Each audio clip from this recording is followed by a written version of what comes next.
everybody, it's Arianita La Gringa, and welcome back to my YouTube channel. In today's video, I will teach all of you English in Washington, D.C. Washington, D.C. is the capital of the United States, but don't get confused between Washington State and Washington, D.C. Washington is one of the 50 states in the United States, but Washington, D.C., where I'm at right now, is not a state, it's a district. It's called Washington, D.C., District of Columbia. And this is where the United States government is located. In today's video, we will be going to different parts of the city, like the White House and some monuments, like the Washington Monument behind me, all while learning English together. Now let's go to the National Mall. This is the National Mall, but where's the shopping mall? Well, this National Mall is actually a huge park with lots of monuments and museums surrounding it. So it's not a place where you can go shopping. That is the Washington Monument. It's a big pointy pillar right in the middle of the National Mall, and it was built to honor the first president of the United States, George Washington. That is the Washington Monument. Did you know you can go inside the monument and up to the very top of the monument? To get there, you have to go up an elevator and you'll go up to the observatory where you'll see all the monuments and statues all the way up at the top. But to go inside the monument, you have to reserve your ticket either online or in person. And it's free. Did you know the Washington Monument is 555 feet tall and it has 36,000 stones? Now let's go to one of the most famous cemeteries here in the United States. Right now, I'm at a cemetery. This is a place where bodies are buried. And this is a historic cemetery because you can find the tomb of the unknown soldier and the Kennedy gravesite. This cemetery is called the Arlington National Cemetery, and it's located in Virginia. Right now, I'm at the top of the Arlington Cemetery, and you can see the beautiful view of Washington, D.C. You can see the Washington Monument, the Capitol Building, and also the Thomas Jefferson Memorial. There are two ways to get to the very top of the cemetery. You can walk up here, but it takes a while, or you can take a tour and go up on a trolley where you'll have a tour guide, and this tour guide will make different stops around the cemetery.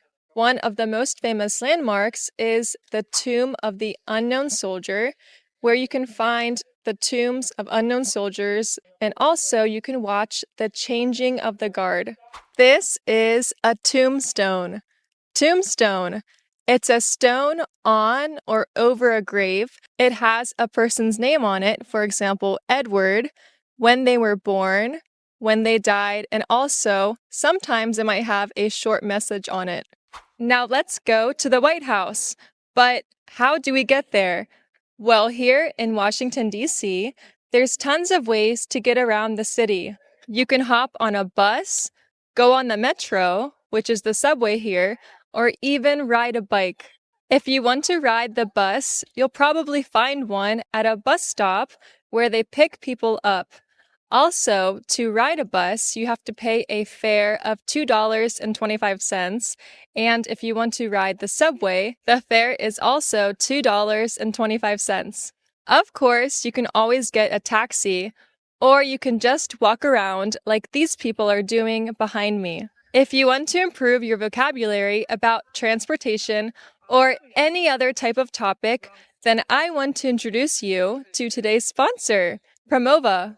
Promova is a language learning app that is designed for you to memorize flashcards so you can easily learn English. Promova has flashcards for every topic, like, for example, transportation vocabulary, so you can learn phrases like how to hail a taxi, how to ride a bike, or even how to rent a car. Click the link in the description box to try Promova with 60% off. Thank you to Promova for sponsoring this portion of the video. Now let's go to the White House. This is the White House. It's a humongous house, and it has 132 rooms and 35 bathrooms. It's home to the President of the United States, Joe Biden, and it's been home to most of the presidents in the United States since John Adams. The White House is guarded by a highly trained team of agents called the Secret Service who protect the president and their family around the White House, and that's probably why you see a lot of police cars or Secret Service agents around the White House. As I said before, inside the White House, there are many rooms, and one of the most iconic rooms is called the Oval Office. This is the president's private office, and it's iconic because it has an oval shape and a large desk in the middle of it, and that's where the president works. Right now, I'm inside the Lincoln Memorial. This is another famous monument, but what is a monument? A monument is something that honors an important figure or events. For example, this monument honors Abraham Lincoln. He's over there sitting down in a chair. Did you know that Abraham Lincoln used to be the tallest president of the United States of America? He was 6 feet 4 inches tall, and he used to wear a top hat, which made him a lot taller. So when he wore his top hat, he was 6 feet 11 inches tall. Right now, I'm 5 feet 10 inches, so I imagine I would have to look up to Abraham Lincoln to actually talk to him. If you don't know a lot about Washington, D.C., you can go on a tour. There's a bunch of tours around the National Mall and around the White House, and you'll get paired with a tour guide who will let you know the history about Washington, D.C. Hi, how are you? Good, how are you? I'm doing good. Can you tell me a little bit about this tour? So here at Capital Express, we do a fully narrated 2-hour golf cart tour on one of the carts over there.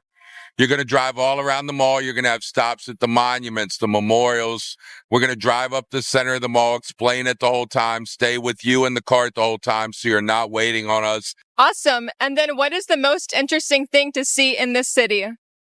Well, my favorite building is the Smithsonian Castle, which is sadly closed. But I think the best museum is American history because you get everything from the flag that flew over Fort McHenry that inspired the Star-Spangled Banner, Abe Lincoln's hat, and the ruby red slippers from the Wizard of Oz.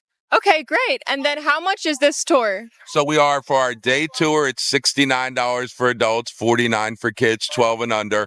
Our night tour is $10 more, so $79 and $59. But DC at night to me is one of the most beautiful cities in the entire world. Awesome. Thank you so much. No problem. Thank you. Right now, I'm in another part of DC called Georgetown. It's a small town where you can see people walking around, shopping at the shops they have here, and also eating out inside restaurants. If you don't want to eat inside a restaurant, you can find food with local street vendors who sell food like tacos, ice cream, burgers, and many more things on the street. This is the Capitol building. It's the home of the U.S. Congress, and it's where lawmakers make rules for our country. It's where laws are made. And this building is unique because it has a large dome in the middle of the building. And under the dome, inside the building, there's a huge hall with lots of paintings that tell the history of the United States. This is the Jefferson Library of Congress. This is another great place to visit here in Washington, D.C. And inside the library, you'll enter this beautiful grand staircase, this huge room with lots of statues and paintings. And at the top of the stairs, you can find Jefferson's private library with the original books he read. If you're visiting a city for the first time, you can check out a souvenir shop or a souvenir store, which is basically a shop where you can buy things to remember your trip. In this store, they sell t-shirts, keychains, magnets, Capitol building mugs or shot glasses, National Mall maps or posters, statues, and with the upcoming election, they also have Kamala Harris and President Trump all throughout the store. This is a museum. I'm in front of the National Museum of Natural History. And this museum is one of many of the Smithsonian museums here in Washington, D.C. And it's completely free. When you walk inside, they will check your bag. And once you enter the big room, you'll see a big elephant. And here in this museum, there are many exhibitions to see. For example, I walked around the dinosaur exhibit where I saw many dinosaurs, different fossils, and different artifacts when dinosaurs were alive. Another cool exhibit they have here in this museum is the cell phone exhibit, and I walked around and you could see how cell phones were made and what type of technology is in cell phones. Right now, I will go to a special street full of embassies. Let's go! One thing that really stands out about Washington, D.C. is all the embassies. An embassy is a country's official office in another country. Embassies are only located in the capital of a country. For example, we're in Washington, D.C., so this is where all of the embassies are located. This city has around 186 embassies, and they also have consulates here.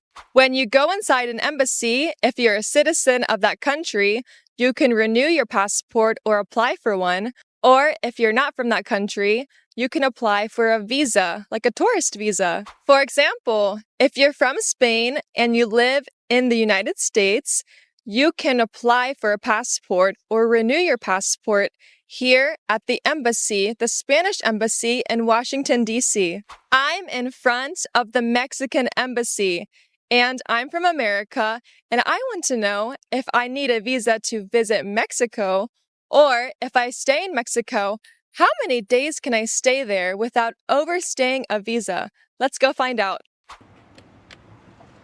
I'm American, and I was wondering if I need a visa to visit Mexico. You have to go to the Mexican consulate for that information? I'd have to go to the consulate to get that information? Yeah. Okay. Apparently, I have to visit a consulate here in Washington, D.C. to get some more information to see if I need a visa to visit Mexico. But now I'm going to ask the Spanish embassy if I need a visa to visit Spain. I wasn't able to have somebody in the video. I couldn't record them, but they did give me some information. As a U.S. citizen, I can travel to Spain for up to 90 days. But if you're from a different country, the rules may differ. Okay, everybody, that's all for today's video. I hope you guys learned a lot of English vocabulary in Washington, D.C. Go ahead and give me a like, subscribe, and I'll see you guys next week. Bye!